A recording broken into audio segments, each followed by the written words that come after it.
মধুমঙ্গল সুমঙ্গল ভাগবত নিকেতনে শ্রী শ্রী হরিকথার শুভারম্ভে প্রারম্ভে অস্মাদীয় পরম আরাধ্য প্রাতঃস্মরণীয় পরম বন্দনীয় শ্রী শিল গুরু মহারাজের আতুল আতুল পাবন পদার বিন্দে পরার্ধ কোটি দণ্ডবৎ প্রণতি। দুরাগত সমাগত গৌরীয় আচার্য কুলতিলক বৈষ্ণবজন সন্তজন মহতজন জ্ঞানীজন সুধীজন ধর্মশীলা শ্রদ্ধাশীলা দেবী মূর্তি কল্যাণিয়া ভগবতী মাতৃগণ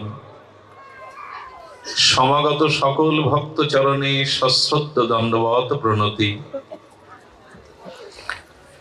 ন তথামি প্রিয়তম আত্মজনীন শঙ্কর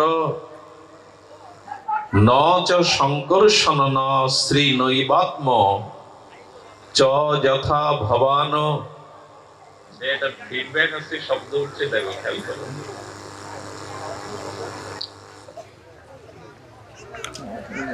ভগবান শ্রীকৃষ্ণ যিনি সরাট বিভু চৈতন্য সচ্চিদানন্দময়, সর্বোপরি তিনি স্বাধীন সরাট বিভু চৈতন্য এবং অক্ষর অদ্বয় পরম ব্রহ্ম হয়েও ভক্তি এবং শুদ্ধ ভক্তের কাছে ভগবান পরাধীন, যিনি অখণ্ড পরতত্ত্ব সরাট বিভু চৈতন্যময়, যিনি অনন্ত অনন্তন্ত, যিনি সেই স্বয়ং ভগবান শুদ্ধ ভক্তি এবং শুদ্ধ ভক্তের কাছে পরাধীন অধীনস্থা স্বীকার করেন। তিনি নিজ মুখে শ্রীমুখে বলেছেন, অহং ভক্ত পরাধীন,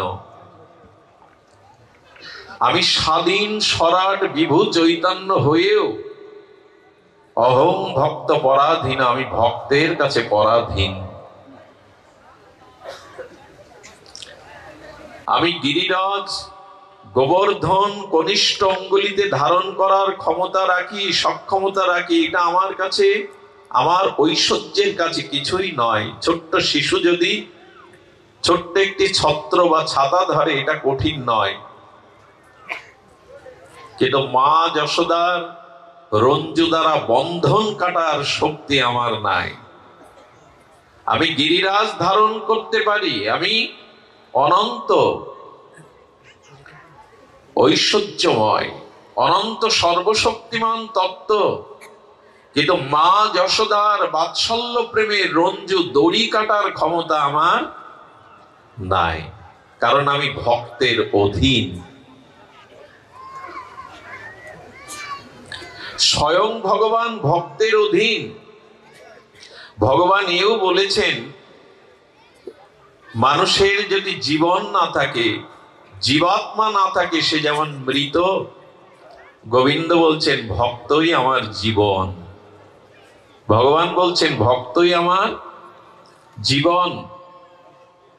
ভগবান এও বলেছেন, ভক্ত ব্যতীত এই জগতে আমার কেউ প্রিয় নাই। আহা, ভক্ত ব্যতীত এই জগতে আমার কেউ প্রিয় নাই। কেমন নাই?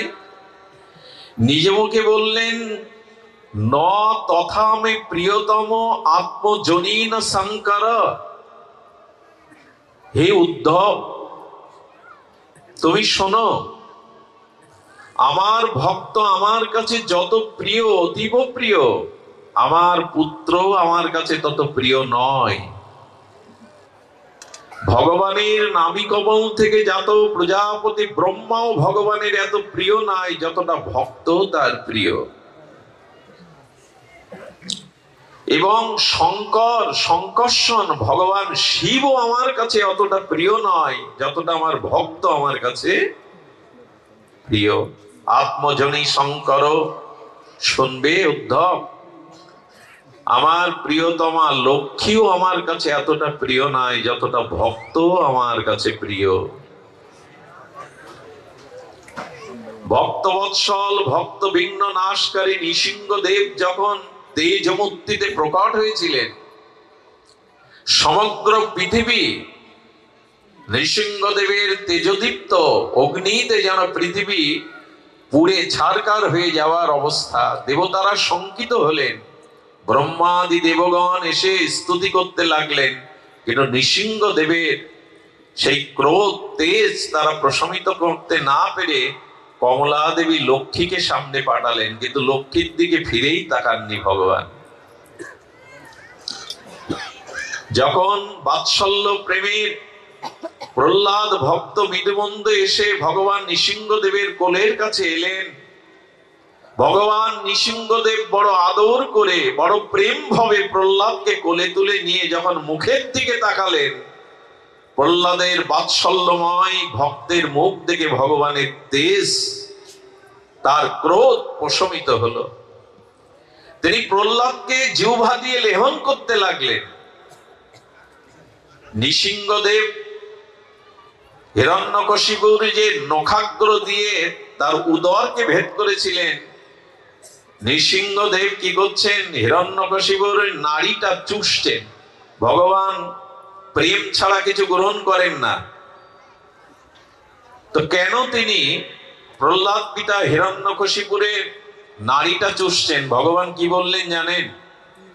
যার ঔরসে প্রহ্লাদের মতো এত ভক্তিমান ভক্তের জন্ম হয়েছে, না জানি তার নারীর মধ্যে কি প্রেম ভক্তি আছে, তাই তিনি আস্বাদন করতে শুরু করলেন।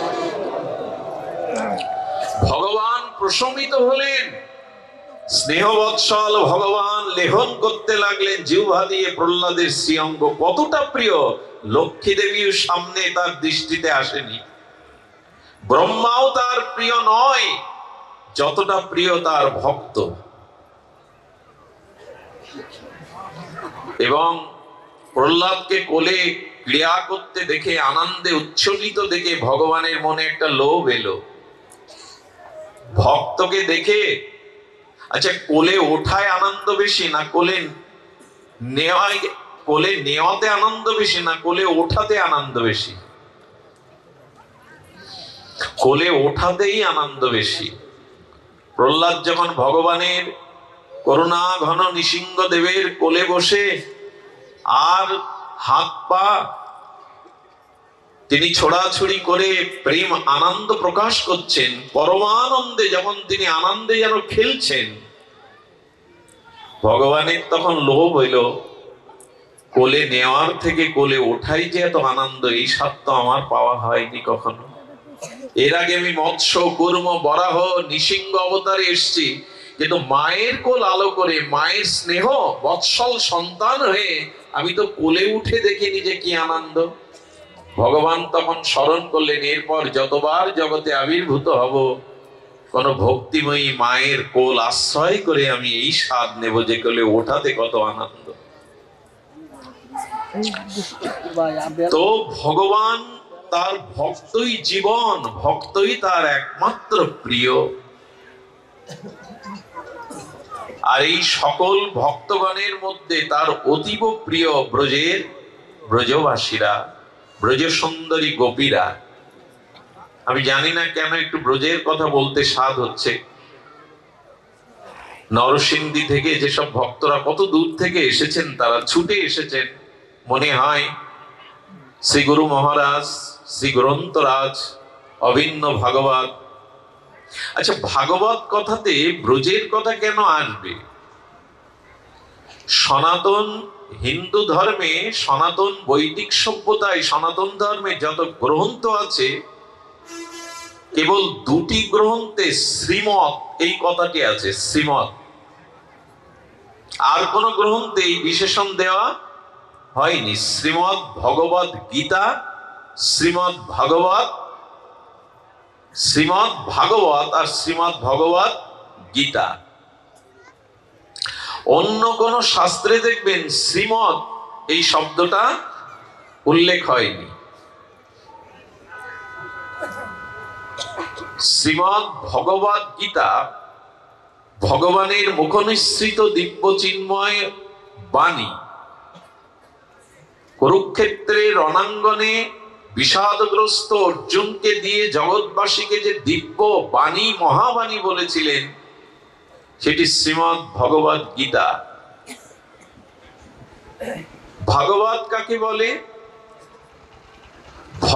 ভগবানের মুখ নির্গলিত যে বাণী, তাহাই ভাগবত। কারণ ভগবান চতুর্শলোকে ব্রহ্মাকেই ভাগবত জ্ঞান প্রথমে দান করেছিলেন।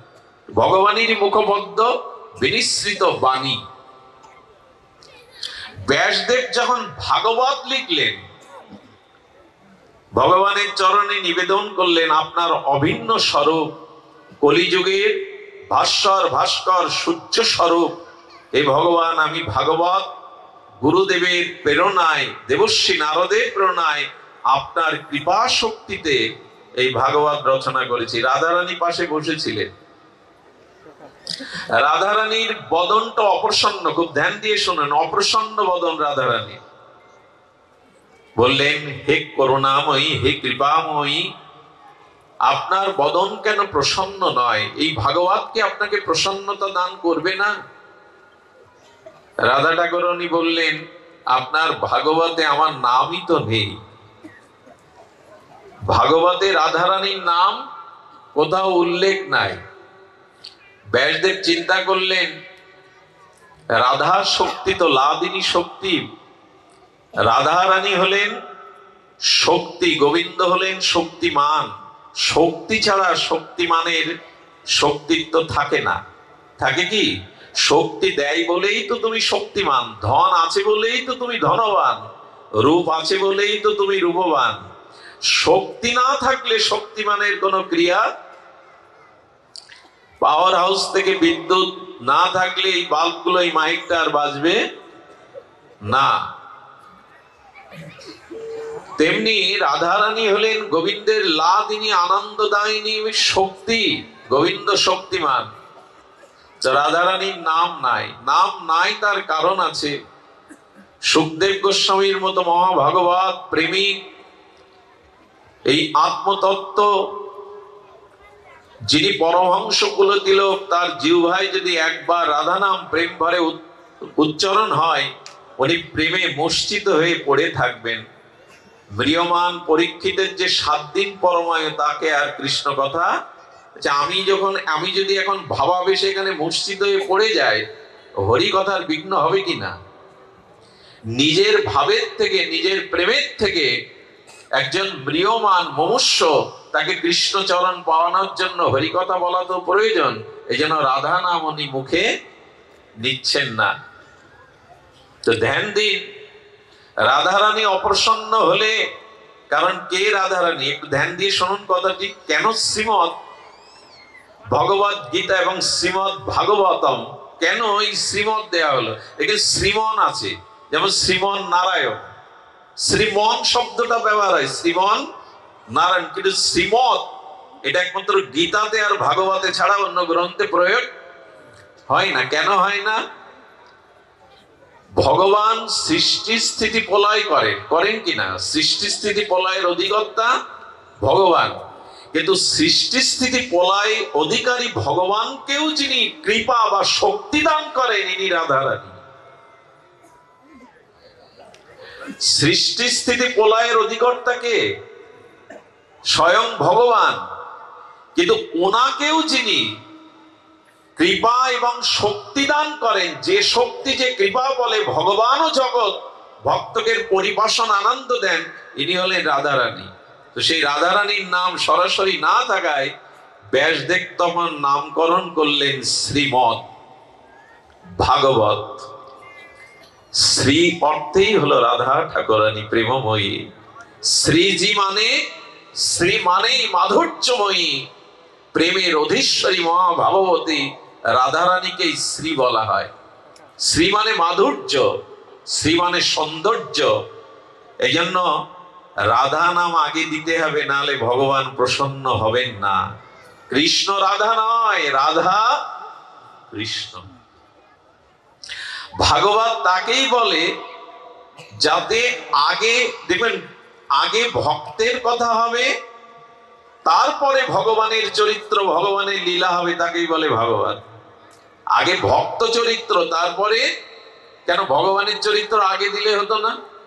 রামায়ণে যেমন শুরু থেকে রামের কথা, গীতার শুরু থেকে যেমন ভগবানের কথা, তো ভাগবতের নবম স্কন্ধ পর্যন্ত শুধু ভক্ত চরিত্র কেন? ভগবানের চরিত্র অত দশম স্কন্ধে পড়ে কেন? বলো ভগবানের প্রিয় ভক্ত, প্রিয়জনের কথা লীলা শুনতে ভগবানেরও ভালো লাগে। ছোট কথা বলি, যেখানে ভগবানের কথা হবে ওখানে ভক্তরা শ্রবণ করতে বসে, শ্রোতার আসনে ভক্ত বসে। আর যেখানে ভক্ত চরিত্র কথা কীর্তন হয় সেখানে ভগবান শ্রোতা হয়ে সবার আগে বসে। ভক্ত কথা ভগবানই শোনেন। ব্রজের গোপীরা, ব্রজাঙ্গনাগণ, ব্রজ সুন্দরী ততিগণ, ব্রজবাসীগণ গোবিন্দের অতি প্রিয়, প্রাণাধিক প্রিয়। কারণ ব্রজের সকলেই ভগবানকে সর্বস্ব দিয়েছেন, যা ভগবানও দিতে পারেননি।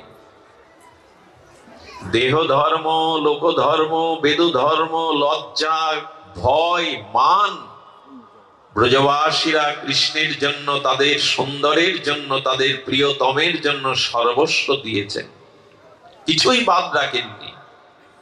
গোবিন্দ কিন্তু কুল ছাড়তে পারেননি, গোবিন্দ কিন্তু ধর্ম ত্যাগ করতে পারেননি, কিন্তু গোপীরা কৃষ্ণের জন্য সবই ত্যাগ করেছে।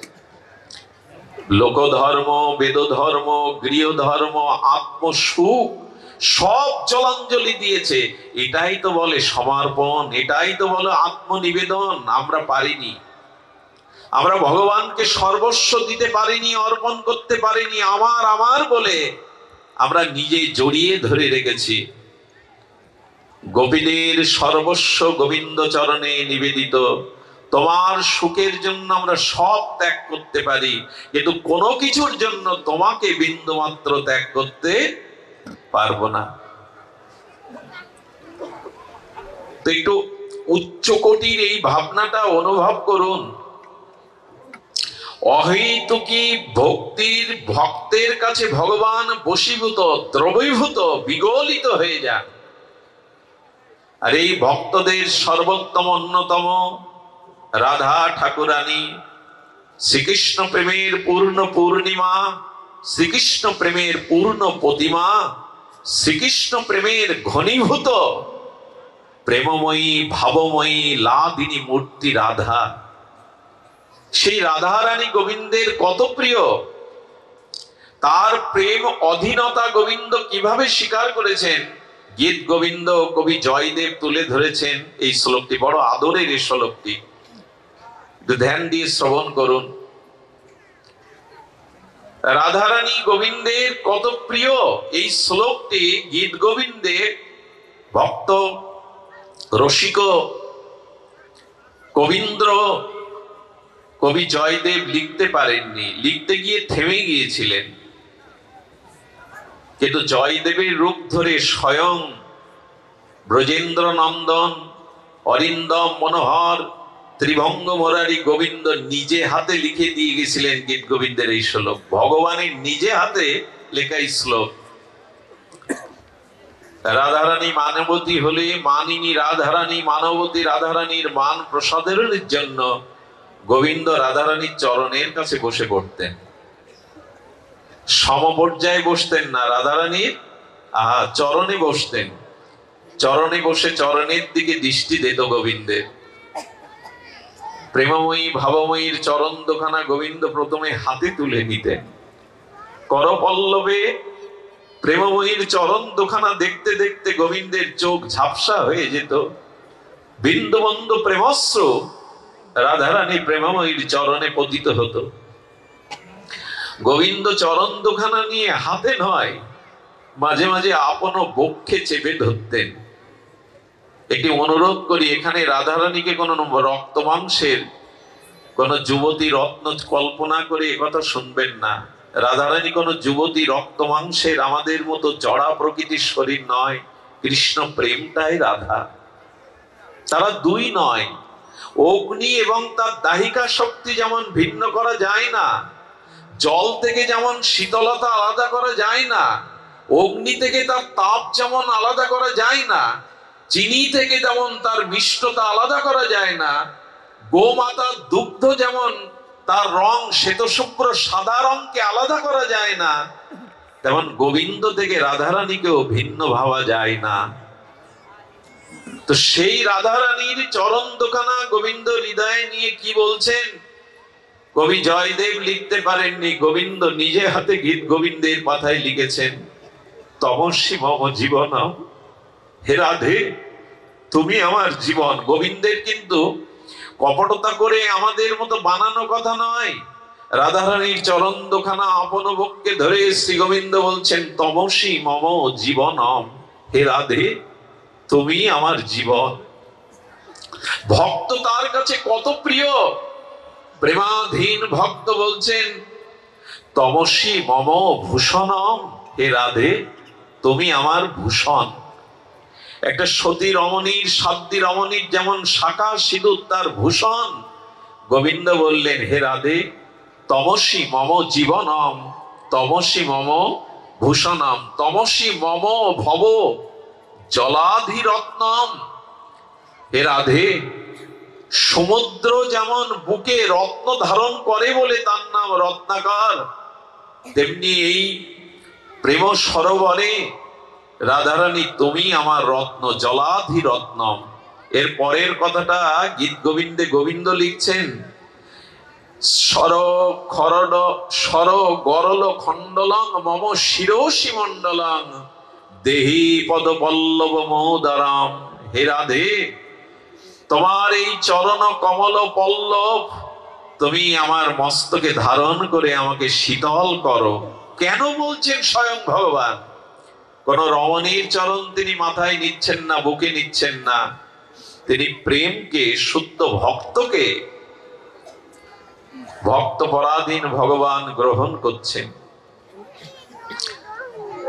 শ্রী গোবিন্দের চরণ কোটি চন্দ্র সুশীতলের মতো, যার চরণ চিন্তা করলে আমাদের হৃদয়ের তিতাব যন্ত্রণা প্রশমিত হয়, স্নিগ্ধ সুধা কিরণের পরশে শীতল হয়। যে ভগবানের চরণে কোটি চন্দ্র শীতল, সেই গোবিন্দ হৃদয়কে শীতল করার জন্য রাধারানীর চরণ মস্তকে ধারণ করছেন। যার চরণ চিন্তায় আমাদের চিত্ত শীতল হয়, আজ তিনি রাধারানীর চরণ বক্ষে মাথায় করে নিয়ে দেহি পদ পল্লব মৌদারাম, তোমার চরণ দোকানে যেন পল্লবের মতো। গোবিন্দ তার বিরহ শোক শীতল করবার জন্য রাধা চরণকে বক্ষে নিচ্ছেন, মস্তকে ধারণ করছেন। এই জন্য ভক্তই তার জীবন, ভক্তই তার সর্বস্ব, অহং ভক্ত পরাধীন। সেই ভগবানের প্রিয় ভক্তদের চরিত্র এখন আমরা শুনবো। আপনাদের কাছে অনুরোধ করছি, ব্রজ ভাব, ব্রজের ভাব নিয়েই শুনতে হয়। ব্রজ কথা কোলাহলের মধ্যে হয় না, অন্য মনস্কতার মধ্যে হয় না। এটি ভাব রাজ্য, প্রেম রাজ্য। এই জন্য এই দেহকে এখানে রেখে মনে মনে ব্রজে চলে যেতে হবে। গভীর আনুগত্য বিনা ঐশ্বর্য জ্ঞানে ভজিলেও নাহি পায় ব্রজে, ব্রজেন্দ্র নন্দনে ব্রজ ভাব চাই। ব্রজের ভাবটা হৃদয়ে এনে তবে ব্রজ কথা শুনতে হবে। ব্রজ মহিমা সাধন করতে গেলে মানসে বৃন্দাবনের চিন্তা করতে হবে, মানসে ব্রজের ভাব হৃদয়ে নিতে হবে। ব্রজভাবের কথা আপনাদের কি শোধাবো, কি জানাবো? মনে পড়ছে সেই কথা, পৃথিবীতে কোন শাস্ত্রে, কোন গ্রন্থে লিখিত হয়নি ব্রজ অনুরাগ। এই কথা গ্রন্থে ভাষায় প্রকাশ করা যায় না। মনে আছে আপনাদের পুরানো দিনের বহুবার চর্চিত, বহুবার এই প্রসঙ্গ বলা হয়েছে। ব্রজের ভাব কেমন জানেন? আহা, এক মা গাভী মাতার জন্য কিছু ঘাস কেটে গাভীমার খাদ্যের জন্য বয়ে আনছেন। প্রখর রৌদ্র, রাজস্থানের রেটিস্থান, বালিগুলো যেন অগ্নি হয়ে গেছে, পা দিলেই ফসকা পড়ে যায়। কাঠ ফাটা প্রখর সূর্যের তেজ, এক 80 বছরের বৃন্দাবন আশ্রিত শুদ্ধ ভজনানন্দী ওই পথ দিয়ে চলেছেন বৃদ্ধ।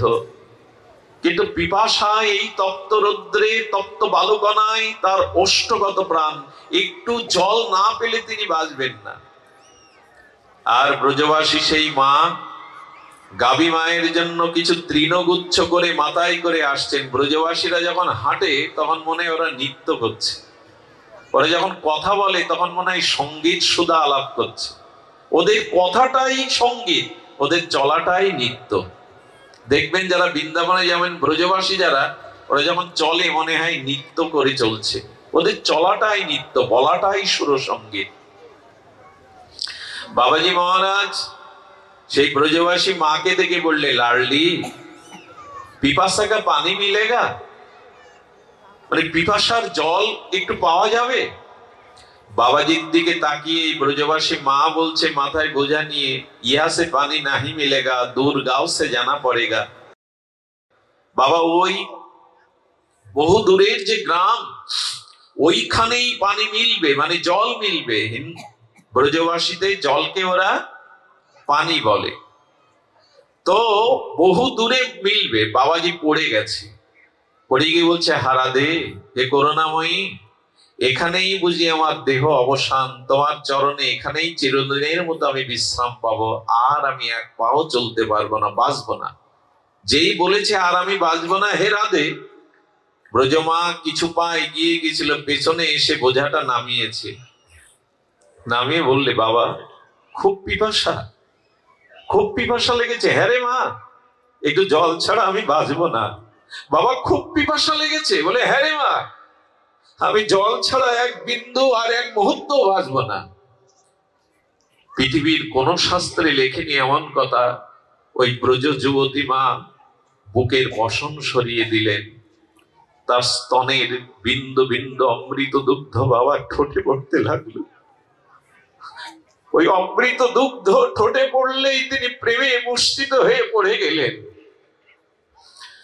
যখন বাবাজির চেতনা ফিরল, তখন ব্রজমা যে পথ দিয়ে ধোলায় চরণ অঙ্কিত হয়েছে ওখানে গড়াগড়ি দিচ্ছে, আর বলেছিল, মারে আমার এ জন্মের না, আমার অনন্ত জন্মের পিপাসা আজ নিভে গেল, পিপাসা আজ বুঝি সম্পন্ন হলো। এটি কি কোনো শাস্ত্রে লেখা কথা? লেখা নয়। শ্রীধাম বৃন্দাবনে বড় পণ্ডিত বাবা শুনিয়েছিলেন রাধা কুণ্ডে বসে। এই হলো ব্রজবাসীরা। এদের প্রেম জগতে কোনো গ্রন্থে লিখে বলে বর্ণনা করে শেষ করা যাবে না। এক বুড়িমা বসে আছে বারান্দায়, দরজাটা খুলে বসে আছে। কেন জানেন? এই ঘর বেঁধেছি, এই সংসার রচনা করেছি, আমার গোপাল এই ঘরে আসবে বলে। বসে বসে বুড়িমা চিন্তা করছেন, গোপাল এলো, নুপুর ধ্বনি তুলে সেই গোপাল এলো আমার ঘরের ভিতরে, এই তো প্রবেশ করলো। মনে মনে ধ্যান করছে। ওদের চিন্তা, ওদের ভাবনা, ওদের মনন গোপালকে নিয়ে, গোপালের সুখের জন্য।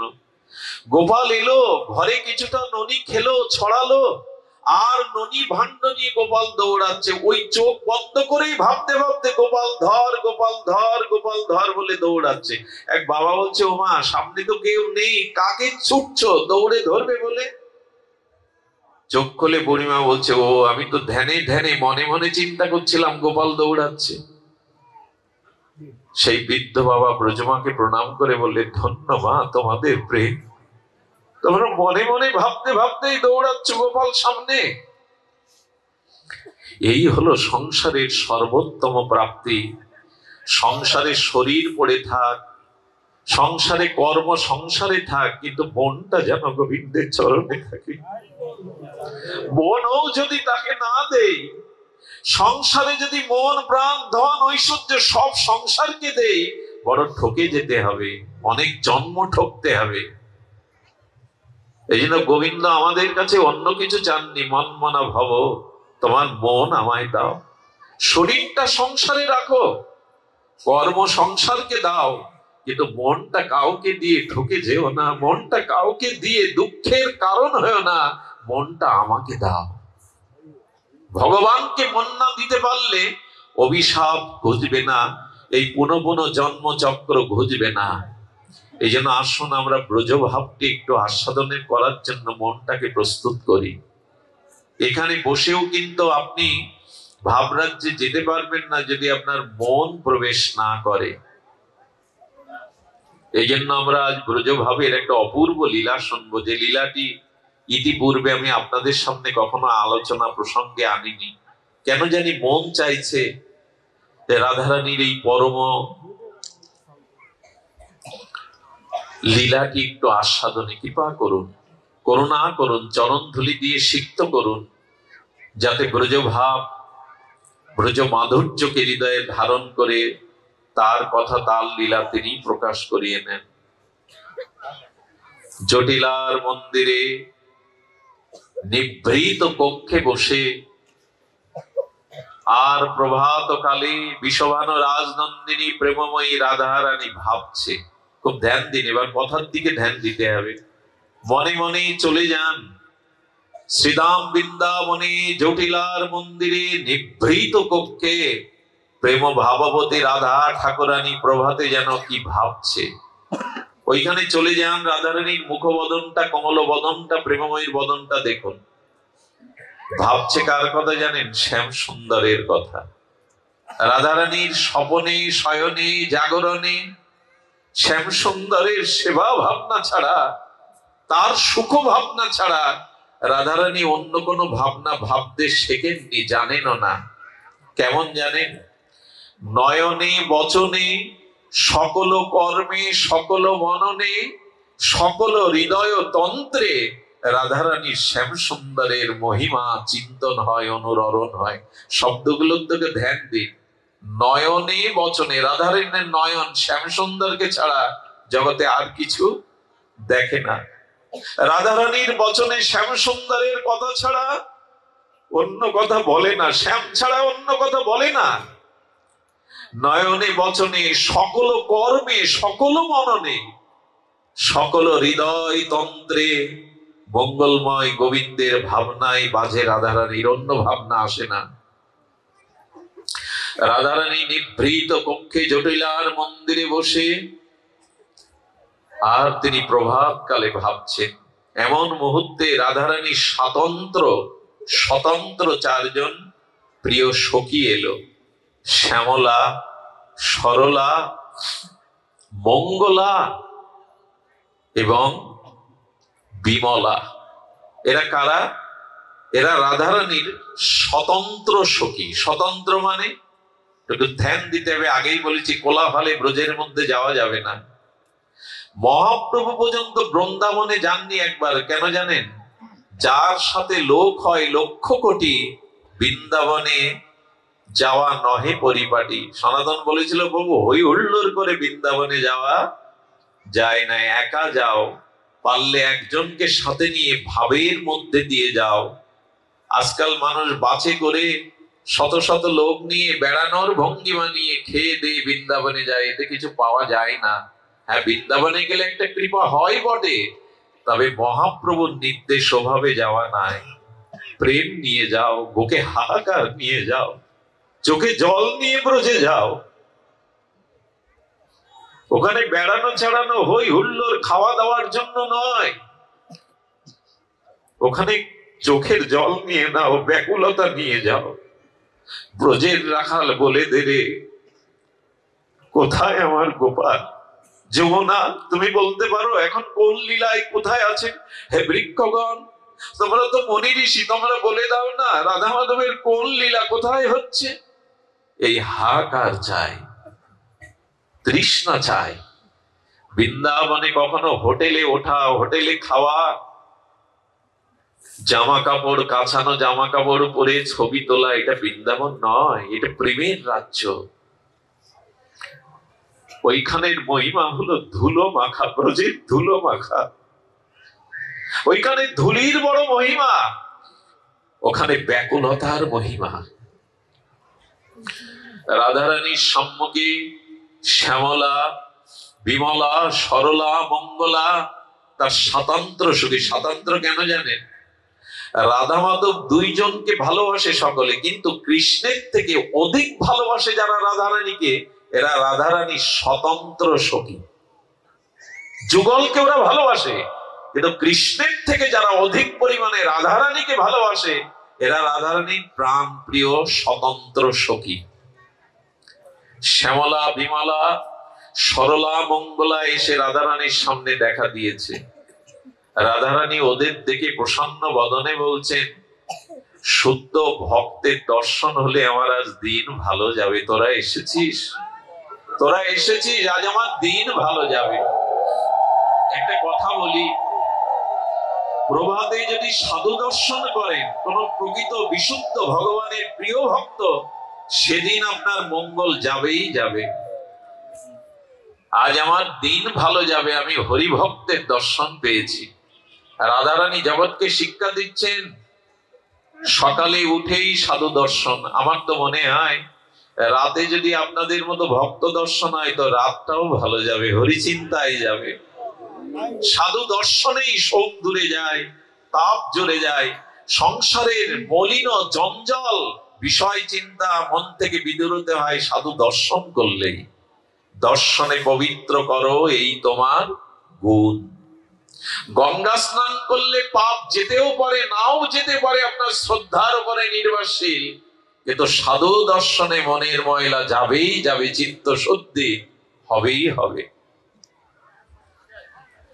বিমলা, শ্যামলাকে রাধারানী আসন দিয়েছেন, এই জন্য ভক্ত আসলে কি করতে হয় দেখো, রাধারানী নিজে নির্মল আসন পেতে দিয়ে বলছেন, তোমরা এসেছো, এই নির্মল প্রভাতে তোমরা এসেছো, আজ আমার দিন বড় ভালো যাবে, বসো তোমরা। কি কারণে এলে? শ্যামলা, বিমলা, সরলা, মঙ্গলা বলছেন, হে ঠাকুরানী, হে রাধে প্রেমময়ী, আমরা তোমার মুখে আমাদের প্রাণ নাথ ব্রজনাথের গতকাল নিশি বিলাসের কথা শুনতে এসেছি। খুব ধ্যান দিন, খুব অপূর্ব অপূর্ব এই তত্ত্বটি, এই লীলাটি।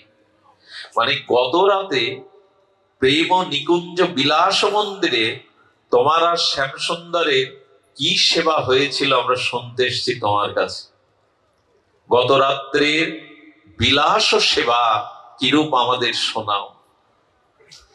রাধারানী তখন খুব প্রসন্ন হয়ে বলছেন, তোমরা গোবিন্দ কথা শুনতে এসছো, প্রিয় পাওমের কথা শুনতে এসছো।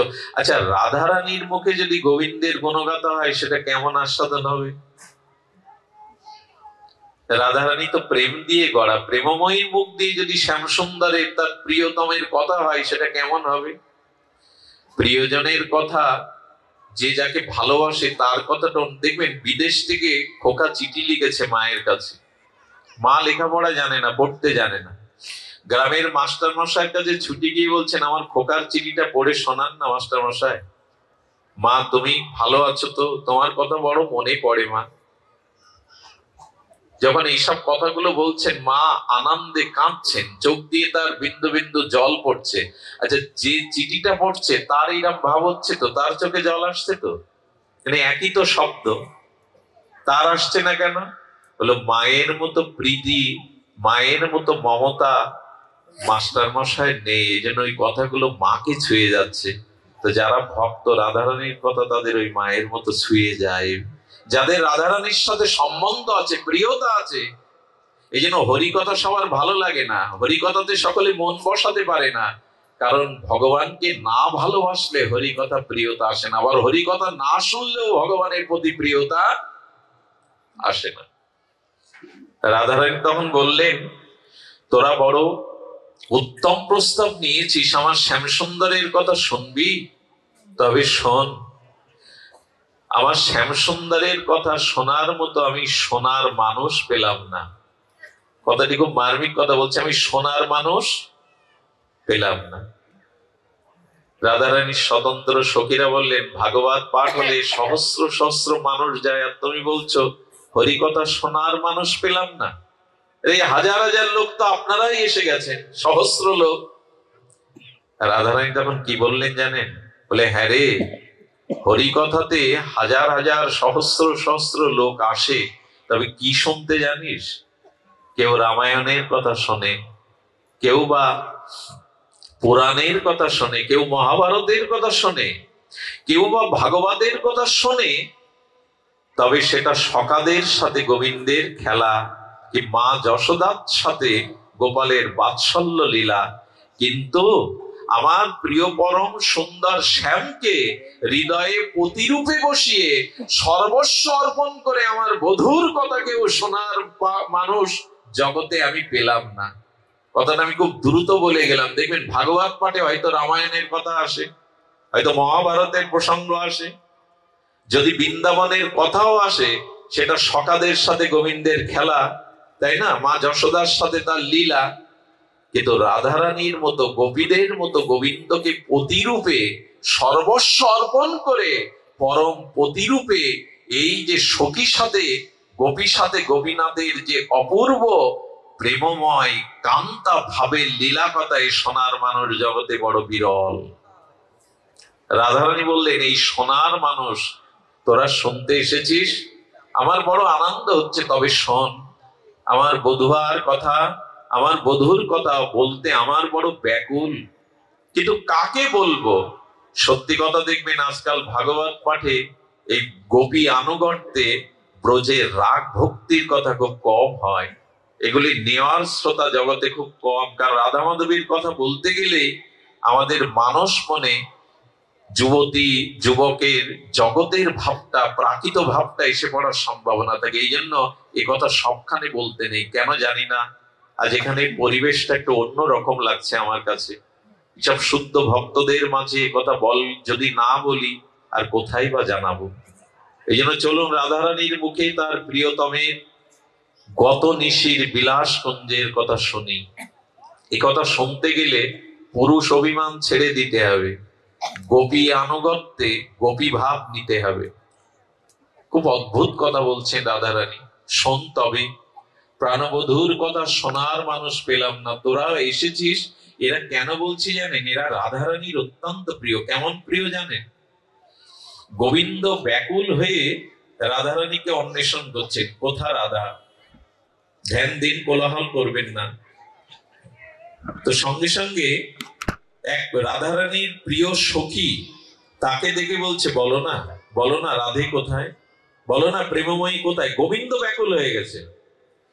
বলেন, দেখো তুমি ব্যাকুল হয়ে না শ্যাম, আমি রাধারানীকে মিলিয়ে দেব।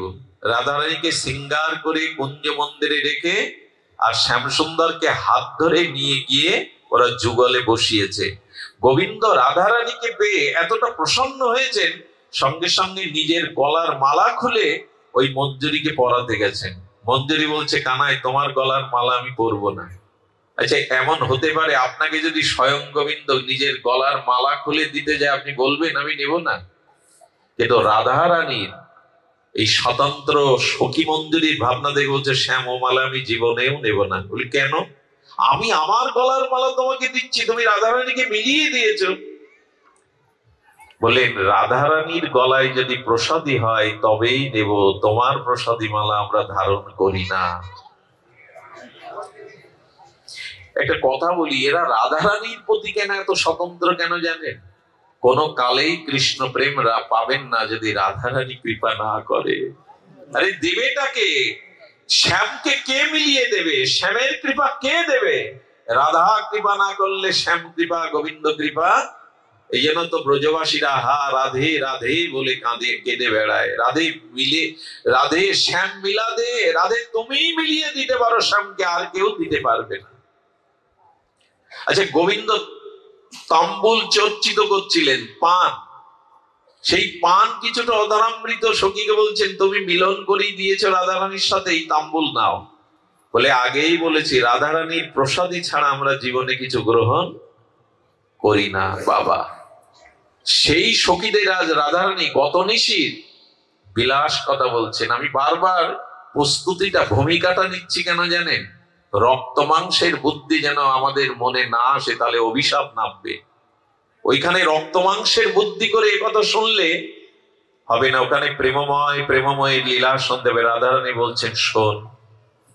রাধারানী শুরু করেছেন, ওরে কাল নিকুঞ্জ প্রেম মন্দিরে বধূ আর আমি এক শয্যায় শয়ন করেছিলাম।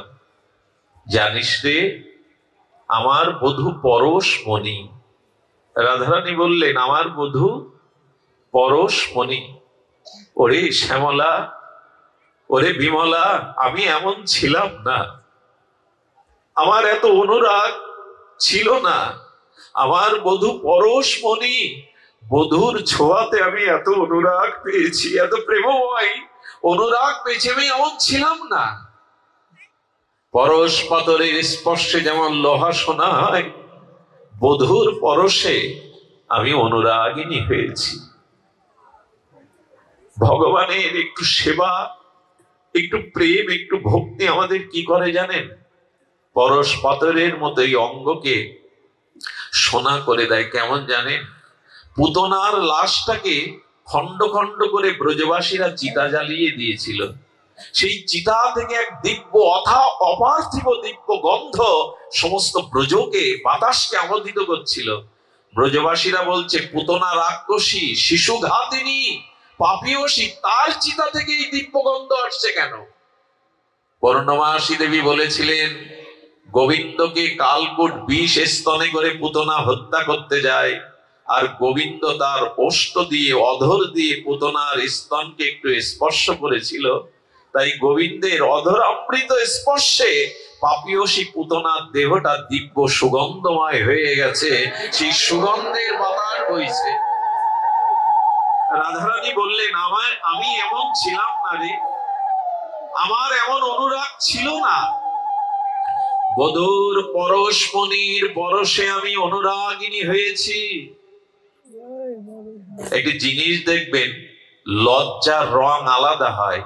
কারো ভিতরে অনুরাগ, ভালোবাসা জন্মালে তার মুখ লাল হয়ে যায়, যায় না? অনুরাগের একটা রং আছে, খুব প্রীতি, খুব ভালোবাসা, খুব অনুরাগ ভেতরে দেখবেন মুখটা লাল হয়ে যায়।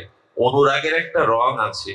রাধারানী বললেন, বধূর পরশে আমি এমন ছিলাম না রে, এখন যেমন দেখছি আমার অনুরাগিনী হয়ে গেছে। রাধারানী বললেন, তার পরশ, এই অনুরাগের ছোঁয়া পেয়েছে। আরো শুনবি তোরা? শোনো না তারা প্রাণ দিয়ে। বলে, জানিস বধূ আমাকে পালঙ্কে রাখেনি সারা রাত, বধূ আমাকে পালঙ্কে রাখেনি। কোথায় রেখেছিল জানিস? পালঙ্কে আমার কোমল অঙ্গ ব্যথা পাবে বলে বধূ সারা রাত আমাকে হৃদয়ে রেখেছিল, পালঙ্কে রাখেনি। আগেই বলেছি, একথা শুনতে গেলে বাইরের দৃষ্টি দূরে সরিয়ে দিন। রাধা কৃষ্ণকে এখানে রক্ত মাংসের কিছু ভাবলেই কিন্তু অভিশাপ নেমে আসবে, খুব সতর্ক হয়ে শুনতে হবে। রাধারানী বললেন, বধূ আমায় এত ভালোবাসে, আমাকে পালঙ্কে রাখিনি, সারা রাত আমাকে হৃদয়ে রেখেছে। হৃদয়ে রাখার জিনিস তো রাধারানী, আমরাই শুধু তাকে হৃদয়ে নিতে পারলাম না। এই হৃদয়ে আছে অনন্ত জন্মের ভোগ, বাসনা, কামনা, কাম, ক্রোধ। গোবিন্দ বলছেন, প্রেমময়ীকে হৃদয়ে নাও, আর কিছু হৃদয়ে রেখো না, বাধা হয়ে দাঁড়াবে। হরি কথা কেন শুনতে হয় জানে? অনেক জন্মের আবর্জনা জমে গেছে হৃদয়ে, এটি হরিকথা কর্ণ দিয়ে হৃদয়ে প্রবেশ করলে ধুয়ে যাবে, মুছে যাবে। এই জন্য ভগবানের কথা ভক্ত সঙ্গে শুনতে হয়। এই জন্য এরা নরসিংদী থেকে চলে এসছে, কত দূর থেকে, কেন জানেন? হরিকথা শ্রবণ করলেই অনন্ত জন্মের দুর্বাসনা যাবে, কাম বাসনা চলে যাবে। এখানে দেখবেন এখন যে পরিবেশ, এখন কেউ অসৎ চিন্তা করার ক্ষমতাও রাখে না। এর মধ্যে যারা বসেছেন না, যারা খুব একটু শ্রদ্ধা, বিশ্বাস, আনুগত্য নিয়েছেন হরিকথার, এর মধ্যে কোনো বিকার আসার সম্ভাবনা কারো নাই। এই জন্য সাধুমুখে হরিকথা জীবনের অন্যতম শ্রেষ্ঠ পাওয়া। ভগবানকে পাওয়ার থেকে সাধু সঙ্গে হরিকথা পাওয়া আরো শ্রেয়, আরো পরম। হরিকথা ভজন পাওয়াটা আরো পাওয়া। ওরে জানিস, সারা রাত বধূ আমায় বুকে করে রেখেছে। যেমন দেখবেন, সন্তান যদি প্রস্রাবাদি করে বিছানা ভিজিয়ে রাখে, অনেক মা তাকে বুকে করে সারা রাত কাটে, ওই ভিজে জায়গায় রাখে না, ভালোবাসে বলেই তো এমনটা হয়। রাধারানী বললেন, আমাকে পালঙ্কে রাখেনি রে, আমাকে সারা রাত হৃদয়ে রেখে দিয়েছে। এমনি করতে করতে কখন যে নিশি প্রহর, নিশি ফুরিয়ে গেল। ভোরের দীপ্ত আলোকে পূর্ব দিগন্ত যখন উদ্ভাসিত, তখন বধূ উঠল। বধূ আমাকে পালঙ্কে বসালো, বসিয়ে কি করলো জানিস? আপনারা ওখানে চলে যান, শ্যামসুন্দর জাবক হাতে নিয়েছে। জাবক মানে আলতা। আলতা হাতে নিয়ে এক হাতে রাধারানীর কোমল চরণ রেখেছে। শ্যামসুন্দর রাধারানীর পায়ে জাবক পরিয়ে দিচ্ছেন, আলতা পরিয়ে দিচ্ছেন। হাতটা কাঁপছে। কাঁপছে কেন জানেন? ওই চরণের এত মধুরিমা, ওই চরণের এত মহিমা। সাক্ষাৎ গোবিন্দ ঠাকুরানীর চরণ দেখে তার চোখে প্রেমে জল ঝাপসা হয়ে যাচ্ছে, গাটা কাঁপছে। আলতা ঠিক মতো পরাতে যাচ্ছে না, বারবার চোখের জল মুছে আলতা রাঙায় রাঙিয়ে দিল রাধারানীর কোমল চরণ। যদি কখনো রাধারানীর চরণটা একবার চিন্তা করতে পারেন, চিত্তে প্রেম দেখা দেবে, ভক্তি দেখা দেবে। ওই চরণে আলতা পরিয়ে দিলেন। রাধারানী তখন বললেন শ্যামলাকে, আলতা পরাতে পরাতে বধূ কি করলো জানিস? বধূ আমার চরণের ধারে তার নাম শ্যাম নাম লিখে দিল। কেন নাম লিখছ বধূ? কেন তোমার নাম লিখছ? গোবিন্দ তখন চরণে আলতা পরিয়ে চরণ দুখানা ধরেই বলছে, আমাকে চরণ ছাড়া করো না, আমাকে চরণে রেখে দিও হে রাধে, হে প্রেমময়ী। গোবিন্দ এ কথা আর কাউকে বলতে পারে না। আমাকে ধারে মানে কি জানেন? ধারে মানে পাশে। আমাকে তোমার চরণে রেখে দিও, চরণ ছাড়া করো না। এ খুব নিবেদনের কথা। হে প্রিয় পরম, সংসারে সবকিছু সরে যাক, যেন তোমার চরণ থেকে দূরে সরে না যায়। তোমার চরণ ছাড়া করো না রাধে, আমাকে চরণের ধারে রেখো। শ্যামসুন্দর বললেন, আজ আমি চিরদিনের মতো তোমার চরণে আমার দাসখত লিখে দিলাম, আমি তোমার দাস। মহাপ্রভু এই পদটি বলেছিলেন, গোপী ভট্ট পদ কমলায় দাসানো দাস। মহাপ্রভু বললেন, আমি ব্রাহ্মণ নই, আমি ক্ষত্রিয় নই, আমি জ্যোতি নই, সন্ন্যাসী নই, গৃহী নই, বানপ্রস্থী নই। গোপী ভট্ট পদ কমলায় দাসানো দাস। আমি শ্রী গোবিন্দের আনন্দ ঘনের চরণের যে দাস, সেই দাসীরও চরণের দাসী স্বরূপ। মহাপ্রভু বলছেন, গোবিন্দ বলছেন, হে রাধে, আমি আজ দাসখত লিখে দিলাম, আমাকে দাস করে রেখো। খুব ধ্যান দিয়ে শুনুন কথাটি। রাধারানীর চোখে জল। শ্যামসুন্দর যেন বলছেন, ধারে মানে, ধার মানে ঋণ, আর ধার মানে কাছে থাকা, ধারে থাকা। বললেন, আমার নাম আর আমি তো অভিন্ন, তাই আমার নাম রূপে আমি তোমার চরণের ধারে রইলাম, আমাকে ধারে রেখে দিও, আমাকে চরণে রেখে দিও, চরণ ছাড়া করো না। এরপরে বধূ কি করলো জানিস তোরা? শ্যামলাকে, সরলাকে, বিমলাকে বলছেন, এরপরে বধূ কি করলো জানিস? এরপরে বধূ কি করলো? কত ভালোবাসে বধূ আমায়। বধূ তখন আমার চরণের ধুলি নিয়ে অঙ্গে মাখতে লাগলো। রাধারানীর চরণ রেণু গোবিন্দ নিজ অঙ্গে মাখতে লাগলো। এটা ধুলি নয়, এটা প্রেমের অনুরাগ। আমি ঋণী হে রাধে, হে ব্রজগোপী, তোমরা আমার জন্য সর্বস্ব ছেড়েছ, আমি তোমাদের জন্য কিছু ত্যাগ করতে পারিনি। ভগবান সর্বশক্তিমান তত্ত্ব হয়েও ব্রজলীলাতে ঋণী হয়ে গেলেন। ধার মানে ঋণ, ধার মানে ঋণ। একটু ধ্যান দিন। স্বয়ং সর্বশক্তিমান তত্ত্ব, পরতত্ত্ব ভগবান ব্রজবাসীদের কাছে, বিশেষ করে রাধারানীর কাছে 3টে ঋণ হয়ে গেছিলেন। ভগবান কখনো ঋণী হয়? বলো, ভক্তের প্রেমের কাছে ঋণী হন তিনি। প্রেমেই তাকে কাঙাল বানায়, ভিখারি বানায়, ঋণী বানায়। রাধারানীর চরণ ধুলি অঙ্গে মেখে বললেন, আমাকে আমাকে চরণে রেখো, চরণ ছাড়া করো না। আমার কি মনে হয় জানেন? আমার মনে হবে কেন? ভাগবত সিদ্ধান্ত হলো রাধারানীর চরণ ধুলি না মাগলে শ্যামঙ্গ ঢেকে গিয়ে গৌরাঙ্গ হতো না। গৌর হতো না যদি রাধারানীর চরণ ধুলি শ্যাম না মাগতেন। ওই কালো অঙ্গ ঢাকলো রাধারানীর স্বর্ণ চরণ রেণুতে।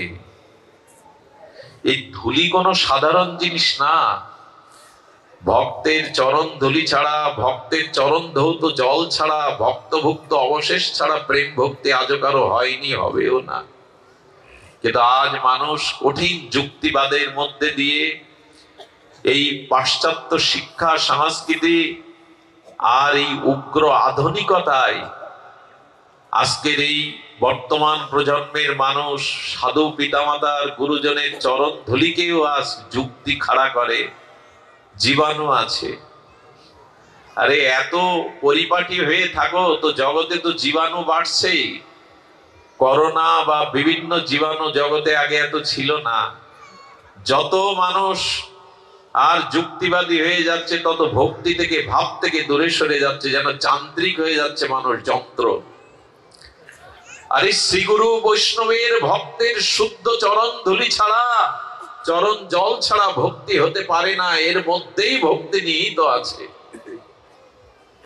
বিশ্বাস অন্যতম জিনিস, ভাব রাজ্যটা অন্য রাজ্য। সবকিছু যুক্তি দিয়ে মাপতে যাবেন না, সবকিছু যুক্তি দিয়ে হয় না।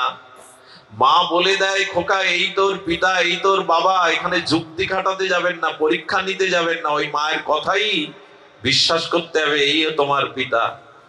সব জায়গায় যুক্তি খাটে না। আজ আমরা বড় যুক্তিবাদী হয়ে গেছি। বৃন্দাবনে দেখেছি মহাত্মারা তো কাউকে চরণ ধুলি দেন না, তারা যে ধুলির পরে হেঁটে যায় ওইখানে ধুলি নিয়ে গড়াগড়ি দেয় তারা, যদি করুণা হয়, যদি কৃপা হয়। শ্রী রাধা ঠাকুরানীর প্রেমময়ীর চরণ রেণুতে শ্রী গোবিন্দ অঙ্গে মাখতে লাগলেন। গত নিশির এই প্রসঙ্গ বলছেন, সখীগণ তখন বলছেন শ্যাম সুন্দরের আর এই বিলাস নিশির কথা শুনতে কেন আমাদের কোটি কান দিল না রাধে? এই কথা কি এই দুটি কানে শুনে পোষায়? এই দেখুন হরিকথা শ্রবণের লালসা বলছেন কেন কোটি কর্ণ দিল না। কই আমাদের তো এরকম মনে হয় না? আরো আরো যদি কর্ণ পেতাম, আরো যদি এই অমৃত কথা শুনতে পেতাম। রাধারানী তখন বললেন, তোদের যেমন কোটি কর্ণ পাওয়ার ইচ্ছা হচ্ছে শোনার, আমারও বলবার জন্য যদি কোটি মুখ পেতাম, কোটি বদন পেতাম, তবু বধুর কথা বলে আমি হয়তো তৃপ্তি পেতাম। শুধু আগ্রহ আমাদের জাগলো না। তবে আপনাদের এই অঞ্চলটা জেগেছে বলতে হয়। আমি গোত্রহীন, পরিচয়হীন, নদনামার কীট আমি। আমার শিক্ষা নেই, আমার ভজনও নেই। তবে এত মানুষ এত রাত জেগে এমন নীরবে শুদ্ধ পরিবেশে হরিকথা শোনা, আমার মনে হয় এই অঞ্চলের মাটির কোনো গুণ আছে। এখানে পূর্বে কোনো সাধকদের আবির্ভাব হয়েছে, নালে হরিকথাতে মানুষের এভাবে জাগরণ হয় না। আজ ভাঙা, মকসিদপুর, টেকেরহাট, এই যে অঞ্চলগুলি আপনাদের, এই বৃহত্তম ফরিদপুর, বৃহত্তম মাদারীপুরের অনেক মনীষীর জন্ম, অনেক মহামানব এসেছেন, এটা তাদেরই ভজন প্রভাব।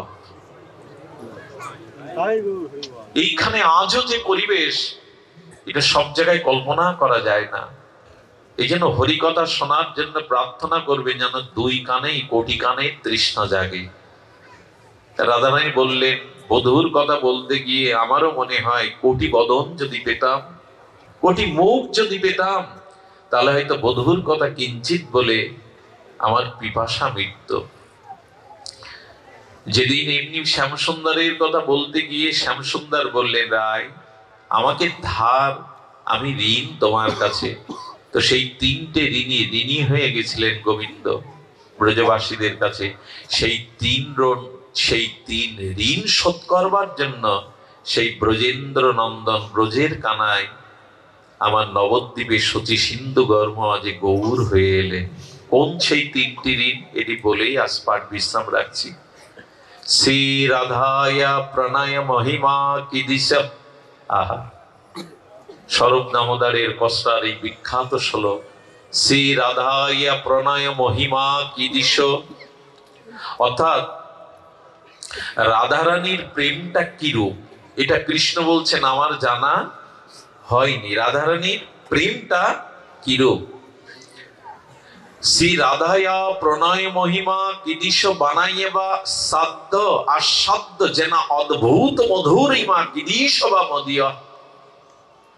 রাধারানীর প্রেমটা কেমন? রাধারানী আমাকে ভালোবেসে সর্বস্ব অর্পণ করে আমার কিরূপ মাধুর্য আস্বাদন করেছেন, আমার ওটা আস্বাদন করা হয়নি। সক্ষং চাস্যাং মদন ভবত কিদিশ বেতি লোভা তদ ভাব ভাট্য সমজনী শচী গর্ভ সিন্ধু হরিন্দু। এই তিনটি লালসা, এই তিনটি পিপাসা গোবিন্দের ব্রজে পূরণ হয়নি। কি সেটি?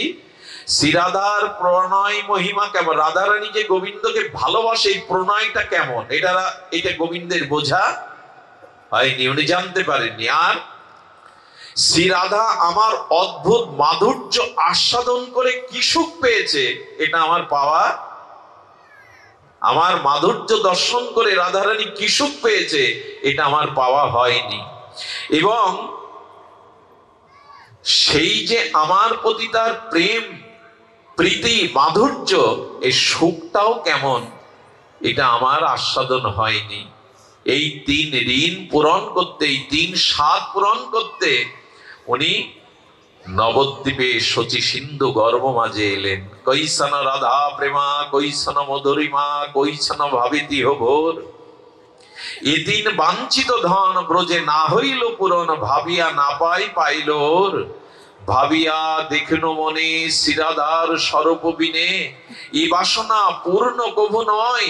তাই রাধা ভাব কান্তি ধরি রাধা প্রেম গুরু করি নদিয়াতে হলেন উদয়। রাধা ভাব কান্তি নিয়ে গৌর উদয় হলেন এই প্রেম আস্বাদনের জন্য। এই জন্য মহাপ্রভু এসে আর সেই রায় ঋণ শোধ করতেই বলেছিলেন, হে রাধে তোমরা যেমন আমার জন্য সর্বস্ব ত্যাগ করেছ, আমি নদিয়ায় গিয়ে শচী সিন্ধু গর্ভ মাঝে অবতীর্ণ হয়ে আমিও সংসার সুখকে জলাঞ্জলি দিয়ে আমিও তোমাদের মতো চোখের জলে হা রাধে হা গোপী বলে কাঁদবো। আমি সারাটি জীবন হা রাধে হা গোপী বলেই কাঁদবো। এই জন্য অনুরোধ করব, সেই রাধা ভাবকান্তি নিয়ে মহাপ্রভু এসেছেন। আমরা মহাপ্রভুর নিতাই চরণ যদি আশ্রয় না করি ওই রাজ্যে পৌঁছাতে পারবো না। কে জানতো রাধা রানীকে, কে জানতো বৃন্দাবনকে, কে জানতো রাধা প্রেমকে, কে জানতো নিকুঞ্জ মন্দিরের প্রেম সেবা যদি গৌর না হতো কেমনে হইতো, কেমনে ধরিতাম দে রাধার মহিমা প্রেম রসসীমা জগতে জানাতো কে যদি গৌর না হইতো। মধুর বিন্দা বিপিন মাধুরী প্রবেশ সাতুরি সার কে বা নিকুঞ্জ প্রেম মন্দিরে প্রবেশ করাতো যদি গৌর না হতো, নিতাই না হতো। যেন আমাদের বাঙালি সনাতনী হিন্দুদের জীবনে গৌর নিতাইকে আমাদের অবশ্যই হৃদয়ের ধন করে রাখা উচিত। নিতাই গৌর ছাড়া আমরা এই হরিনাম পেতাম না, ভগবত পেতাম না, যুগল সেবা পেতাম না, শ্রীরাম বৃন্দাবনে রাধা তত্ত্ব জানতে পারতাম না। এটা নিতাই এবং গৌরের অবদান। এই জন্য নিতাই গৌর চরণ আশ্রয় করেই আমাদের ভজন পদে অগ্রগামী। সত্যং সত্যং পুনঃ সত্যম সত্যমেব পুনঃ পুনঃ। পদ্ম পুরাণে কি শ্লোক দিচ্ছেন দেখুন, বিনা রাধা প্রসাদেন মাত প্রসাদন বিদ্যাতে। বিখ্যাত এই শ্লোক। ভগবান শ্রীকৃষ্ণ বললেন, সত্য সত্য পুনঃ ত্রিসত্য করে আমি বলছি, রাধারানীর কৃপা ব্যতীত স্বতন্ত্র ভাবে কেউ আমার কৃপা পায়নি, পাবে না, পাওয়ার সম্ভাবনাও নাই। গোবিন্দ বলছেন সত্য সত্য পুনঃ সত্য করে বলছেন ত্রিসত্য। রাধারানীর কৃপা ব্যতীত স্বতন্ত্র ভাবে আমার কৃপা কোনো কালে পাওয়া যাবে না। গোবিন্দ বলছেন যখনই কেউ রা উচ্চারণ করে আমি তার দিকে চেয়ে থাকি, চেয়ে থাকি। এই জন্য যদি রাধা বলে আমি তার পেছনে ছুটে বেড়াবো। গোবিন্দ বলছেন আমি তার পেছনে ছুটে বেড়াবো কেন? বলে তাকে নিজেকে বিক্রি করে দেব বলে। যে রাধা বলবে আমি তার কাছে, গোবিন্দ বলছেন নিজেকে আত্মবিক্রয় করে দেব। তাই রাধা নাম, রাধা চরণাশ্রয় আমাদের জীবনের। কেন জানে? রাধা হলো আশ্রয়। আচ্ছা, পুষ্কর যদি না থাকে, পুষ্করণী পুকুর, ওতে জল দাঁড়াবে? রাধারানী আশ্রয় তত্ত্ব, প্রেমের পুকুর, প্রেমের সাগর। কৃষ্ণ প্রেম অবগাহন করতে গেলে রাধারূপ আশ্রয়কেই আশ্রয় করতে হবে। আজ এইটুকুই। আপনাদের মঙ্গল হোক, সকলের কল্যাণ হোক। নরসিংদী থেকে দাদাদের পেয়ে